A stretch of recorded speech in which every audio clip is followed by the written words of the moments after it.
بسم اللہ الرحمن الرحیم۔ السلام علیکم ناظرین، کہانی نگری یوٹیوب چینل میں آپ سب کو خوش آمدید۔ میں لنگڑا کر چلتا تھا، اس لیے کوئی بھی مجھ سے شادی نہ کرتا۔ ایک دن میں ایک شادی پر گیا تو وہاں ایک لڑکی مجھ پر لٹو ہو گئی۔ میں بہت حیران ہوا کہ مجھے لنگڑے میں آخر اس نے کیا دیکھ لیا۔ جلدی ہی میں اس سے بیاہ کر اپنے گھر لے آیا، مگر جب میں اسے کمرے میں لے جانے لگا تو وہ بولی، آپ کچھ دیر بعد اندر آنا، مجھے آپ کو ایک سرپرائز دینا ہے۔ میں بڑا ہی خوش ہوا اور جب کچھ دیر بعد اندر گیا تو میرے رونگٹے کھڑے ہو گئے، یہ دیکھ کر کہ وہ سیج کے بجائے زمین پر دلہن بنی بیٹھی ہے۔ آج میری شادی ایک ایسی لڑکی سے ہوئی جو میرے عشق میں گرفتار ہو چکی تھی، جبکہ میں یہ سوچ کر اپنے دل سے شادی کی امید نکال چکا تھا کہ مجھے لنگڑے سے کون شادی کرے گا۔ مگر کہتے ہیں نا کہ اللہ نے جوڑے آسمانوں پر بنائے ہوتے ہیں، میرا جوڑا بھی آسمان پر ہی بنا تھا۔ میری بیوی میرے کمرے میں بیٹھی، جبکہ میں باہر لان میں کھڑا گڑیوں کی سوئیاں گن رہا تھا۔ اس نے مجھ سے کہا تھا کہ میں 15 منٹ کے بعد کمرے میں آؤں، کیونکہ وہ مجھے ایک سرپرائز دینا چاہتی تھی۔ جیسے ہی وقت پورا ہوا میں جلدی سے اپنے کمرے کی جانب بڑھا، میرے دل کی دھڑکنیں بے ترتیب ہو رہی تھیں۔ میں نے جلدی سے اپنے کمرے کا دروازہ کھولا، یہ دیکھ کر تو میری جان ہی نکل گئی کہ میری بیوی پھولوں کی بنی سیج کی بجائے زمین پر دوزانوں ہو کر بیٹھی ہے۔ اس کے بال بکھرے ہوئے تھے۔ میں بولی، یہ کیا کر رہی ہو؟ وہ بولی، افضل تمہارے۔ اس نے ایسی بات کی کہ سن کر مجھ پر کپ کپی طاری ہو گئی۔ میں بولا، یہ تم کیا کر رہی ہو؟ تم میری جانب بڑھنے لگی۔ اس کے اس انداز پر میں بوکھلا گیا اور کمرے سے باہر بھاگنے لگا تو، اوئے لنگڑے، ادھر آؤ، کہاں جا رہے ہو؟ ادھر آ کر مزدوروں کے ساتھ کرسیاں ٹھیک سے لگواؤ۔ میں پچھلے 2 دنوں سے تمہیں دیکھ رہی ہوں، تم ٹھیک سے کام نہیں کر رہے، یہاں وہاں بل میں چھپ جاتے ہو۔ یہ الفاظ کسی اور نے ادا نہیں کیے بلکہ میرے میزبان کے منہ سے نکلے تھے۔ میں اپنی خالہ کی بیٹی کی شادی پر دوسرے شہر آیا ہوا تھا۔ میں تو اس شادی پر آنا ہی نہیں چاہتا تھا، کیونکہ مجھے علم تھا کہ میں جہاں بھی جاؤں گا لوگ مجھے طنزیہ نگاہوں سے ہی دیکھیں گے، مجھ پر ایک آدھ فقرہ بھی کس دیا کریں گے۔ لیکن امی کی بھی مجبوری تھی، وہ اس شادی میں ہر حال میں جانا چاہتی تھی، نہیں تو بہنوں کے درمیان عمر بھر کا شکوہ بن جاتا۔ اگر وہ چلی جاتی تو پیچھے میں اکیلا رہ جاتا۔ ہوٹل کا کھانا مجھے سوٹ نہیں کرتا۔ میں ایک وقت کھانا اگر باہر سے کھا لیتا تو دوسرے پہر مجھے بخار ہو جاتا تھا۔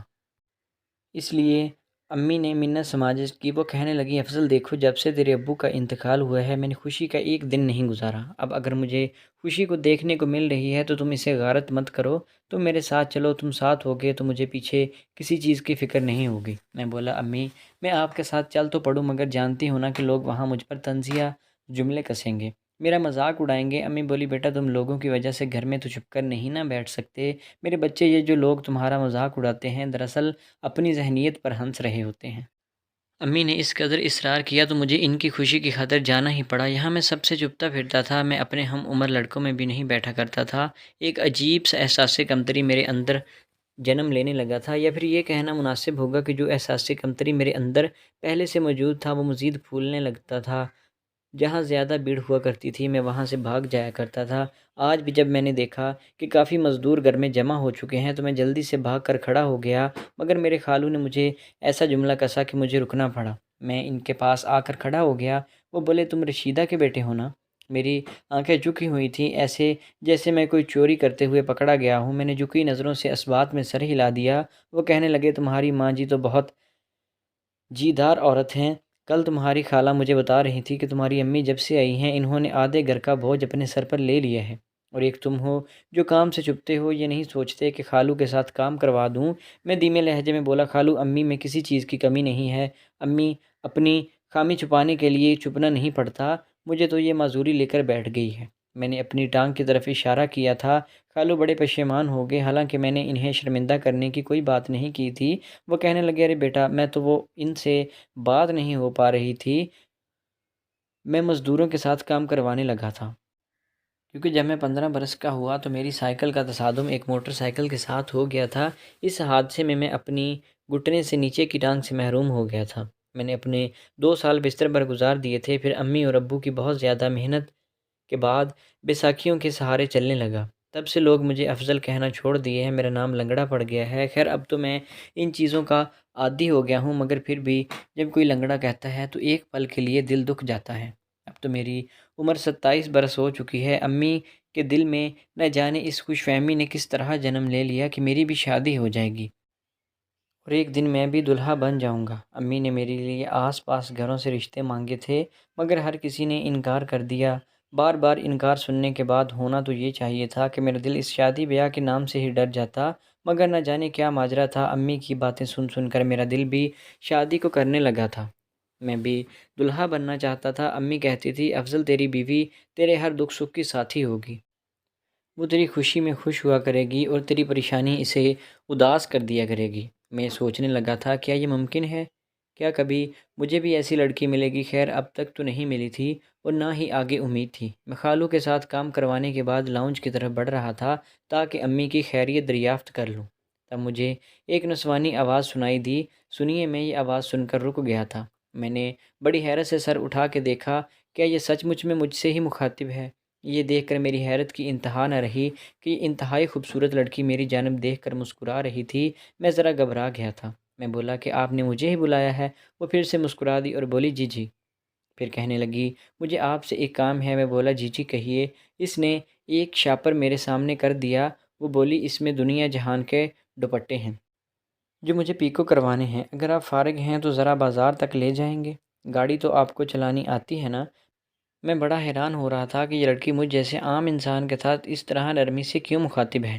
وہ میرے ہاتھ میں شاپر پکڑا کر حکمیہ انداز میں بھی تو کہہ سکتی تھی نا یہ لو دوپٹے اور پیکو کروا لاؤ۔ میں اپنی سوچ ہی میں مصروف تھا جب اس نے میرے سامنے چٹکی بجائی تھی، پھر کھلکھلا کر ہنس دی۔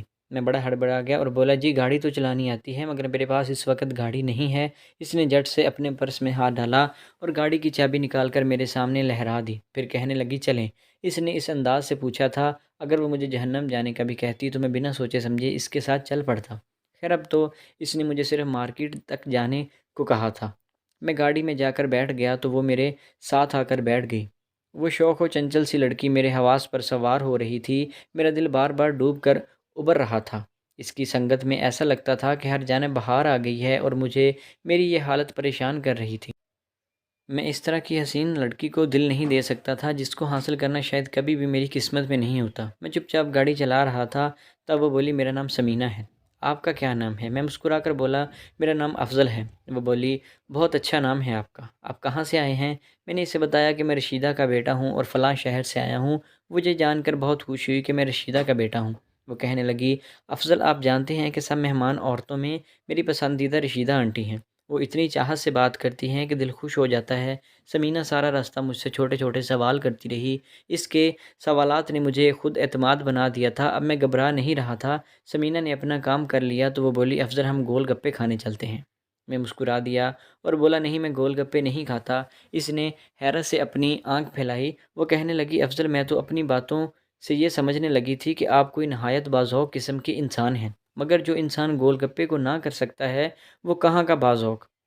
میں تو اپنی تعریف سن کر خوشی سے پھولے نہیں سما رہا تھا کہ سمینہ جیسی شوخ و چنچل حسینہ نے مجھے باذوق انسان کہا تھا۔ پھر سمینہ کی بھرپور فرمائش پر میں نے بھی گول گپے کھا لیے۔ گول گپے کھاتے ہوئے میری آنکھوں کے کونے بھیگ گئے تھے۔ میں نے شاید کبھی بھی کسی کے ساتھ اتنا اچھا وقت نہیں گزارا تھا اور میں جانتا تھا کہ یہ وقت بھی دائمی نہیں ہے۔ ادھر سمینہ کا کام پورا ہو گیا تو وہ مجھے پہچانے گی بھی نہیں۔ خیر ہم لوگ گھر واپس آ چکے تھے مگر میرا دل اسی سفر میں اٹک گیا تھا۔ اس دن کے بعد تو میں ہر جگہ بس سمینہ کو ہی تلاش کرتا تھا۔ ایک دن امی میرے پاس آئی اور کہنے لگی افضل کیا بات ہے، تم نے کیا جادو کیا ہے؟ ایک لڑکی تمہاری شیدائی ہو گئی ہے، وہ تمہاری وجہ سے میرا بہت زیادہ خیال رکھنے لگی ہے، اٹھتے بیٹھتے بس تمہارا ہی نام جپتی ہے۔ میں امی کی بات سن کر بہت حیران ہوا تھا۔ میں بولا امی آپ کس لڑکی کی بات کر رہے ہیں؟ امی کہنے لگی میں سمینہ کی بات کر رہی ہوں، میں نے تو سوچ لیا ہے کہ اس کی والدہ سے تمہارا ہاتھ مانگ لوں۔ میں بولا امی ایسا غضب نہ کر دیجیے گا، نہیں تو میں کیا منہ دکھاؤں گا سمینہ کو۔ امی ہنس دی اور بولی ہر بات پر پریشان مت ہوا کرو، اللہ سب بہتر کرے گا۔ میں چپ کر گیا۔ میں نے شادی کے تینوں فنکشن میں سمینہ کو کونے سے چھپ کر دیکھا تھا۔ وہ بہت زیادہ حسین لگ رہی تھی، ایسا لگتا تھا جیسے کوئی اپسرا آسمان سے اتر آئی ہو۔ شادی کی تقریبات انجام پا چکی تھی اور میرا دل ایسے ہوا پڑا تھا کہ جیسے کوئی بہت اپنا مر گیا ہو۔ ساری دنیا ویران لگنے لگی تھی۔ اب میں جانتا تھا کہ میں سمینہ سے ہمیشہ ہمیشہ کے لیے دور چلا جاؤں گا۔ آج کے بعد تو شاید اس سے کبھی خواب میں بھی ملاقات نہیں ہوگی۔ میں بہت زیادہ اداس تھا، اس لیے کمرے میں ہی بیٹھا رہا۔ شام میں امی میرے پاس آئی تھی، ان کے چہرے پر سچی خوشی جھلک رہی تھی۔ وہ کہنے لگی مبارک ہو بیٹا، اللہ نے تمہارے دل کی سن لی ہے۔ میں حیران ہوا اور بولا کیوں امی ایسا کیا ہو گیا؟ امی کہنے لگی میں نے سمینہ کی والدہ سے تمہارے رشتے کی بات کی تھی، وہ کہنے لگی رشیدہ بہت اچھا ہوا جو تم نے مجھ سے رشتہ مانگ لیا، کیونکہ میری بیٹی تو پہلے ہی اس رشتے سے راضی ہے۔ یہاں تک کہ اس نے مجھ سے کہا تھا کہ امی اگر آپ سے کسی نے افضل کے لیے میرا رشتہ مانگا تو فوراً ہاں کر دیجیے گا، میں تمہارے نام کے 10,000 روپے سمینہ کے ہاتھ پر رکھ چکی ہوں۔ امی کی بات سن کر مجھے اپنی سماعت پر یقین نہیں آ رہا تھا، ایسا لگتا تھا جیسے میں کوئی بہت سہانا خواب دیکھ رہا ہوں۔ خیر امی چلی گئی تو تھوڑی دیر بعد سمینہ کمرے میں آ گئی، وہ بڑی شوخی سے بولی افضل آپ اب میرے ہو گئے ہیں، اس لیے اپنا خیال رکھیے گا۔ افضل میری ایک ہی خواہش ہے، وہ یہ کہ آپ اپنی والدہ سے اصرار کیجیے گا کہ شادی اسی ماہ کے آخر تک ہو جائے۔ مجھے آپ بہت زیادہ اچھے لگے ہیں، اس لیے میں آپ سے مزید دور نہیں رہ سکتی، ایسا لگ رہا ہے جیسے مجھے جنت کا پروانہ پکڑ کر کہہ دیا گیا ہو کہ جاؤ جنت میں چلے جاؤ۔ میں مسکرا دیا اور بولا جیسا آپ نے کہا بالکل ویسا ہی ہوگا۔ پھر ہم لوگ واپس آ گئے۔ امی کہنے لگی افضل اچھا ہوا کہ تم میرے ساتھ اس شادی پر چلے گئے، دیکھا تمہارا ہی فائدہ ہوا نا، اللہ نے تمہاری سن لی اور اتنی پیاری لڑکی تمہارے نصیبوں میں لکھ دی گئی ہے۔ میں بولا امی کوشش کریں کہ ہم دونوں کی شادی اسی ماہ کے آخر تک ہو جائے۔ امی کہہ لگا کر ہنسنے لگی، پھر وہ مجھے چھیڑتے ہوئے بولی واہ جی واہ، دولہے کی پھرتیاں تو دیکھو۔ خیر پھر ویسا ہی ہوا جیسا سمینہ نے کہا تھا، مہینے کے آخر تک میری دلہن بن کر میرے گھر آ گئی۔ یہ دن میری زندگی کا سب سے زیادہ خوش آئند دن تھا۔ میری پری آسمانوں سے میرے گھر پر اتر کر آ گئی تھی۔ امی نے چند رسمیں کی تھی، اس کے بعد مجھے کہنے لگی افضل تم اپنی بیوی کو اپنے کمرے میں لے جاؤ۔ میں نے اس بات میں سر ہلا دیا اور سمینہ کا ہاتھ پکڑ کر اپنے ساتھ کمرے میں لے جانا چاہا، مگر اس نے اپنا ہاتھ جلدی سے مجھ سے چھڑوا لیا۔ وہ بولی افضل آپ ادھر ہی ٹھہر جائیں، پہلے مجھے کمرے میں جانے دیں۔ مجھے یہ اچھا نہیں لگا تھا کہ شادی کی پہلی رات ہی میری بیوی نے مجھ سے اپنا ہاتھ چھڑا لیا تھا، مگر میں مسکرا کر بولا جیسا تم کہو۔ وہ بولی آپ میرے جانے کے 15 منٹ بعد کمرے میں آنا، میں آپ کو ایک سرپرائز دینا چاہتی ہوں۔ میں نے اس بات میں سر ہلا دیا اور وہ کمرے میں چلی گئی، جبکہ میں باہر لان میں آ گیا۔ آج میں ایک ایک چیز کا بڑی گہرائی سے جائزہ لے رہا تھا، میں بہت زیادہ خوش تھا۔ مجھے اس بات پر یقین آ گیا تھا کہ اللہ نے مجھے سچ میں نہیں چھوڑا تھا، وہ تو میرے ساتھ ہی تھا، میرے دل کی دھڑکن کے ساتھ تھا، وہ میری ہر بات سن رہا تھا۔ اس نے میرا خیال کیا، مجھے وہاں سے نوازا تھا جہاں سے مجھے گمان بھی نہیں تھا۔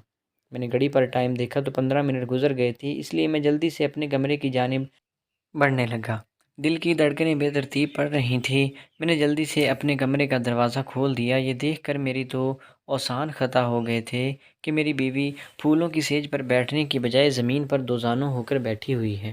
اس کے بال بکھرے ہوئے تھے۔ میں بولا یہ کیا کر رہی ہو تم؟ وہ بولی افضل تمہارے مرنے کا غم منا رہی ہوں۔ اس کی بات سن کر مجھ پر کپ کپی طاری ہو گئی تھی۔ میں بولا تم پاگل تو نہیں ہو، یہ کیا کر رہی ہو؟ دیکھو میں تمہارے سامنے کھڑا ہوں زندہ سلامت۔ وہ بولی آخر کب تک؟ ایک نہ ایک دن تو مرنا ہی ہوگا نا، ادھر آؤ میں تمہیں تمہاری موت دکھاتی ہوں۔ وہ میری جانب بڑھنے لگی، مگر میں الٹے قدموں سے لنگڑاتا ہوا کمرے سے باہر نکل گیا۔ میں لان کی جانب بڑھ رہا تھا، شکر تھا کہ کوئی وہاں مہمان موجود نہیں تھا، نہیں تو بلا وجہ بات پھیل جانی تھی۔ میں لان میں کھڑا لمبے لمبے سانس لے کر خود کو پرسکون کرنے کی کوشش کرنے لگا۔ پھر باقی کی رات میں نے لان میں ہی بتائی تھی۔ مجھے سمجھ نہیں آ رہا تھا کہ سمینہ نے یہ سب کیوں کیا تھا، کیا یہ کسی قسم کا مذاق تھا یا وہ سچ کہہ رہی تھی؟ اگر تو یہ مذاق تھا تو بہت ہی بیہودہ سا مذاق تھا، جس کی سزا اسے ضرور ملنی چاہیے۔ بھلا یہ کیا بات ہوئی کہ شادی کی پہلی رات ہی بیوی اپنے شوہر سے کہہ دے کہ تم مرنے والے ہو؟ خیر صبح ہوئی تو کمروں کی لائٹ جلنے لگی۔ میں جلدی سے اپنے کمرے کی جانب بڑھ گیا، کیونکہ میں نہیں چاہتا تھا کہ کوئی مجھے میرے کمرے سے باہر نکلتے دیکھے۔ میں اپنے کمرے میں داخل ہوا تو یہ دیکھ کر حیران تھا کہ سمینہ خوبصورت سا گلابی لباس پہن کر نماز پڑھ رہی تھی۔ نماز کے بعد اس نے سلام پھیرا اور بولی افضل آپ اچھے شوہر ہیں جو اپنی بیوی کو شادی کی پہلی رات ہی تنہا چھوڑ کر چلے گئے تھے۔ میں چڑھ کر بولا اپنے بارے میں کیا خیال ہے تمہارا؟ تم کیسی بیوی ہو جو اپنے شوہر سے موت کی باتیں کر رہی ہو؟ اس مسکرا دی اور کہنے لگی وہ تو مذاق تھا، میرے ماتھے پر بل پڑ رہے تھے۔ میں بولا نہایت ہی گھٹیا قسم کا مذاق تھا یہ تو۔ وہ جلدی سے اٹھ کر میرے پاس آئی اور بولی مجھے معاف کر دیجیے گا نا، میرا دل موم ہو گیا تھا۔ میں مسکرا دیا تو سمینہ دنیا جہان کے قصے لے کر بیٹھ گئی۔ اتنے میں صبح کی روشنی ہر سو پھیل گئی تھی اور پھر ہم ناشتہ کرنے باہر نکل آئے تھے، سب سے مل کر ناشتہ کیا تھا۔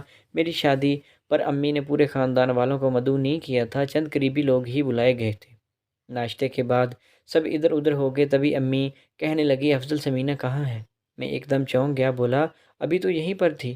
امی کہنے لگی اچھا اسے بلا کر لاؤ، ولیمے کے بارے میں ڈسکشن کرنی ہے۔ میں نے سر ہلا دیا اور اٹھ کے اپنے کمرے کی جانب آ گیا۔ مجھے یہی لگ رہا تھا کہ میری بیوی اپنے کمرے میں ہوگی، مگر وہ یہاں پر نہیں تھی۔ مجھے حیرت ہوئی تھی، خیر میں باہر آ گیا، یہاں وہاں پر ہر جگہ دیکھ لیا مگر وہ کہیں بھی نظر نہیں آئی۔ میں نے کام والی سے پوچھا تھا، میں بولا آپ نے سمینہ کو کہیں دیکھا ہے؟ وہ کہنے لگی جی وہ تھوڑی دیر پہلے ہی اسٹور روم کی جانب گئی ہیں۔ ملازمہ کی بات سن کر مجھے حیرت کا جھٹکا لگا تھا، ایک دن کی دلہن کا بھلا اسٹور روم میں کیا کام ہو سکتا ہے؟ اس لیے میں اسٹور روم کی جانب بڑھ گیا۔ اس سے پہلے کہ میں دروازہ کھلتا میرے کانوں میں سمینہ کے سسکنے کی آواز پڑی تھی۔ وہ بولی ایسا مت کرو میرے ساتھ، میں تم سے محبت کرتی ہوں، تمہارے بغیر مر جاؤں گی۔ یہ باتیں سن کر مجھے اپنے کانوں پر یقین نہیں آ رہا تھا۔ میں نے دروازے کے ہینڈل پر ہاتھ رکھا تاکہ اندر جا کر دیکھوں آخر ماجرا کیا ہے۔ تبھی امی نے میرے کندھے پر ہاتھ رکھ دیا۔ وہ کہنے لگی افضل تم یہاں کیا کر رہے ہو؟ میں چاہ کر بھی انہیں بات نہیں بتا پایا تھا۔ امی میرا ہاتھ تھام کر اپنے ساتھ لے گئی، میرے اندر آگ لگ گئی تھی، مجھے کہیں بھی سکون نہیں پڑ رہا تھا۔ اس کے بعد سارا دن سمینہ میری نظروں کے سامنے ہی رہی تھی، ہنستی مسکراتی رہی تھی، مگر میرا دل جل کر راکھ ہو چکا تھا، یہ سوچ سوچ کر کہ آخر میری بیوی کس سے اظہار محبت کر رہی تھی۔ خیر رات بھی ہو گئی، میں اپنے کمرے میں داخل ہوا تو کل کی طرح آج مس مینا مجھے زمین پر بیٹھی ملی تھی۔ میں آگے بڑھ کر بولا آج کس کی موت کا غم منا رہی ہو؟ وہ پھوٹ پھوٹ کر رونے لگی، بولی اپنی موت کا۔ میں اس کے پاس جا کر کھڑا ہو گیا اور اس کا بازو پکڑ کر اسے ایک جھٹکے سے اٹھا کر کھڑا کر دیا۔ میں بولا ہاں اب بتاؤ، کل میں مرا تھا آج تم مر گئی ہو، یہ کیا ماجرا ہے؟ سمینہ پھوٹ پھوٹ کر رونے لگی، بولی افضل میرے پھپھو کے بیٹے کے ساتھ بچپن میں ہی میری منگنی ہو گئی تھی، میں اس سے بہت زیادہ محبت کرتی تھی اور چاہتی تھی کہ میری جلد از جلد اس سے شادی ہو جائے۔ حمزہ ہمارے گھر کے قریب ہی رہتا تھا، اس لیے ہم دونوں میں دوستی بھی بہت تھی، ہم ایک دوسرے کے ساتھ پارک چلے جایا کرتے تھے۔ ایک دن میں اور حمزہ پارک میں بیٹھے تھے جب ایک فقیرنی میرے پاس آئی اور بولی اس لڑکے کے ماتھے پر ایک ایسا نشان ہے جس کی وجہ سے اس کا پہلا شوہر شادی کے فوراً بعد ہی مر جائے گا۔ میں اس عورت کی بات سن کر تھر تھر کانپنے لگی۔ حمزہ نے مجھے سمجھایا کہ تم فکر مت کرو، یہ لوگ یوں ہی راہ چلتے لوگوں کو روک کر اپنا منجن بیچنے لگتے ہیں، میں تمہیں ایک بہت پہنچے ہوئے بزرگ کے پاس لے کر جاؤں گا تو تمہارا سارا شک دور ہو جائے گا۔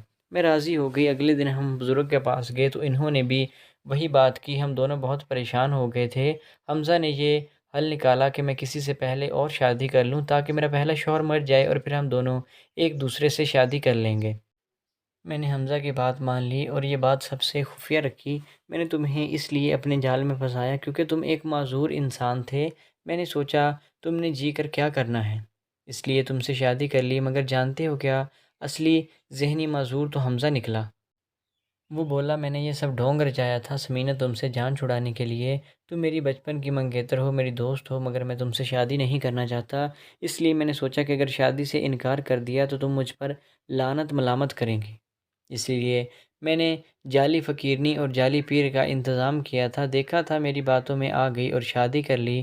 اب تمہارا یہ شوہر نہیں مرے گا بلکہ تم اس کے ساتھ ایک پل مرو گی، جبکہ میں اپنی پسند کی لڑکی سے شادی کر لوں گا۔ سمینہ یہ بات بتا کر زمین پر ڈھہ گئی تھی، وہ روتی چلی جا رہی تھی، پھر کہنے لگی افضل تم تو سچ میں بہت افضل ہو، اصل گناہ گار تو حمزہ ہے نا، دیکھو وہ کتنا گھٹیا نکلا، اس نے میرے ساتھ کتنا بڑا دھوکہ کیا۔ میں سمینہ کی باتوں کو سن کر اندر سے ٹوٹ چکا تھا۔ میں بولا سمینہ تم کہتی ہو تو میں تمہیں ابھی آزاد کر دیتا ہوں۔ تب سمینہ نے میرے ہاتھ جوڑ دیے، وہ بولی افضل اگر آپ میں اتنا ظرف ہے کہ مجھ جیسی لڑکی کے ساتھ عمر گزار سکو تو مجھے طلاق مت دینا، کیونکہ میں آپ جیسے اچھے اور کھرے انسان کو دوبارہ کبھی نہیں مل پاؤں گی۔ سچ بات تو یہ تھی کہ میں سمینہ کو چھوڑنے کا حوصلہ خود بھی نہیں پایا تھا، اس لیے میں نے اسے طلاق نہیں دی۔ سمینہ نے اس چیز کو میرا اعلیٰ ظرف سمجھا تھا اور وہ میری ہو گئی، اس کا دل، اس کی روح اور اس کی زندگی، اس نے سب کچھ میرے نام کر دیا تھا۔ میرے نزدیک یہ سب کسی معجزے سے کم نہیں تھا۔ آپ کے خیال میں یہ سب کیا تھا؟ ایک عورت کے دل سے اس کی بچپن کی محبت نکال کر میری محبت ڈال دی گئی تھی، کیا یہ معجزہ نہیں تو اور کیا ہے؟ تو دوستو آپ کو آج کی کہانی کیسی لگی؟ امید ہے کہ ویڈیو اچھی لگی ہوگی۔ اگر ویڈیو پسند آئی تو ہمارے چینل کو سبسکرائب کریں۔ ملتے ہیں نیکسٹ ویڈیو میں، تب تک کے لیے اللہ حافظ۔